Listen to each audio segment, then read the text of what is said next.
गांव के किनारे बसा हुआ रमेश का छोटा सा खेत हर किसी के लिए एक साधारण खेत था, लेकिन रमेश के लिए यह उसकी उम्मीदों और सपनों का संसार था। रमेश एक साधारण किसान था, जिसकी सारी जिंदगी मिट्टी और मेहनत के इर्द गिर्द घूमती थी। उसके पास ज्यादा कुछ नहीं था, बस वह जमीन का टुकड़ा जो उसकी रोजी रोटी का साधन था। रमेश ने अपने खेत में इस बार गेहूं की फसल बोई थी। उसे उम्मीद थी कि इस बार अच्छी बारिश होगी और फसल लहलहा उठेगी। लेकिन जैसे जैसे दिन बीतते गए, आसमान की ओर टकटकी लगाए रमेश की आंखों में चिंता के बादल घिरने लगे। सुबह से शाम तक वह खेत में काम करता, मिट्टी को निहारता और ऊपर देखते हुए बुदबुदाता, भगवान अब तो मेहर करो। उसकी पत्नी सुमन, जो घर संभालती थी, उसे दिलासा देती, चिंता मत करो, इस बार भगवान हमें निराश नहीं करेंगे। लेकिन रमेश का दिल इस दिलासे को कब तक मानता। रमेश के 2 छोटे बच्चे थे, 8 साल का रवि और 5 साल की गुद्दिया। वे अपने पिता की आंखों में उम्मीद की चमक देखना चाहते थे। एक दिन रवि खेत पर आया और बोला, बाबा, इस बार फसल अच्छी होगी तो हम नया स्कूल बैग लेंगे ना। रमेश के पास कोई जवाब नहीं था। वह उसकी आंखों में झांकता रहा और फिर धीरे से बोला, हाँ बेटा, जरूर लेंगे।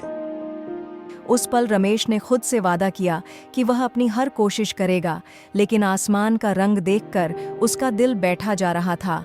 गांव में रमेश का एक मित्र था, मोहन। एक दिन मोहन ने रमेश को सुझाव दिया, देखो रमेश, फसल खराब होने का खतरा है। क्यों ना तुम अपने खेत को किसी बड़े किसान को किराए पर दे दो, कम से कम कुछ पैसे तो मिलेंगे।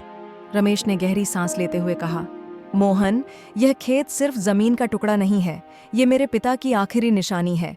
इसे मैं किसी को नहीं दे सकता। चाहे जो हो जाए, मैं इसे खुद ही संभालूंगा।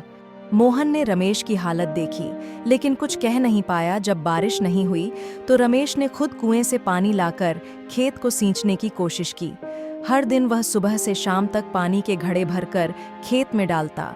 उसका शरीर थक चुका था, लेकिन उम्मीद का दिया अब भी जल रहा था। उसकी मेहनत देखकर सुमन की आंखों में आंसू आ जाते। एक रात उसने रमेश से कहा, इतनी मेहनत करोगे तो बीमार पड़ जाओगे। बच्चे और मैं तुम्हारे बिना क्या करेंगे। रमेश ने उसकी ओर देखा और बोला, अगर खेत बच गया तो हम सब बच जाएंगे। दिन पर दिन सूखा बढ़ता गया। खेत की मिट्टी अब फटी हुई थी, पौधों की हरियाली मुरझा चुकी थी। रमेश के पास अब पैसे भी खत्म हो रहे थे। उसने अपने कुछ मवेशी बेच दिए ताकि घर का खर्चा चल सके। बच्चे भूख से बिलबिलाते और सुमन घर के पुराने अनाज से किसी तरह रोटियां बनाती। एक दिन गुड़िया ने पूछा, माँ, क्या इस बार हमें नए कपड़े मिलेंगे? हाँ बेटा, भगवान सब अच्छा करेंगे। लेकिन उसके खुद के शब्द खोखले लग रहे थे। रमेश ने सोचा कि वह गांव के सरपंच से मदद मांगेगा। सरपंच ने उसे कुछ पैसे उधार देने का वादा किया, लेकिन बदले में भारी ब्याज की शर्त रखी। रमेश ने मजबूरी में यह शर्त मान ली। उसने उन पैसों से खेत को सींचने के लिए एक छोटा पंप खरीदा। लेकिन यह सब भी बेकार साबित हुआ, क्योंकि बारिश के बिना खेत को बचाना असंभव था। एक दिन जब सब उम्मीदें खत्म हो चुकी थीं, आसमान में बादल घिरने लगे। रमेश के चेहरे पर हल्की मुस्कान आई। वह बच्चों को लेकर बाहर भागा और बोला, देखो, बारिश आ रही है। पहली बूंद गिरी तो सबने राहत की सांस ली। बच्चे बारिश में नाचने लगे, लेकिन रमेश का दिल अब भी भारी था।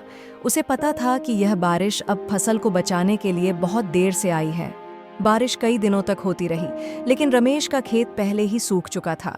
उसने अपने खेत में जाकर मिट्टी को हाथ में उठाया और कहा, मैंने तुम्हारे लिए सब कुछ किया, लेकिन मैं हार गया। उसकी आंखों में आंसू थे।